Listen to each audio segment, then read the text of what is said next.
Hello guys, देखिए मैं अभी जा रहा हूँ 3 प्लेट काजू मसाला बनाने के लिए। जो कि देखिए मैं काजू को सब फ्राई पैन में डाला हूँ। काजू 3 प्लेट मेरा काजू मसाला का ऑर्डर है। देखिए मैंने गार्लिक के ऊपर से तड़का लिया, कड़ी पत्ता जीरा का तड़का लिया हूँ।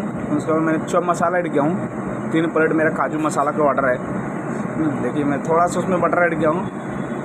देखिए आप लोग देखिए हम काजू मसाला कैसे बनाते हैं, तो ब्राउन ग्रेवी रखते हैं। मेरा कलर ग्रेवी का कलर देखिए कितना अच्छा आ रहा है। थोड़ा सा मैंने कोरिएंडर ऐड किया हूँ, स्वाद अनुसार सब मैंने मसाला को ऐड कर दिया हूँ।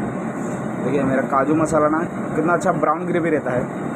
ऊपर से मैंने फ्रेश क्रीम, जो कि कलर बहुत अच्छा आता है। कलर भी और स्वाद भी, टेस्ट बहुत अच्छा आता है। ब्राउन ग्रेवी रहेगा इस काजू मसाला का।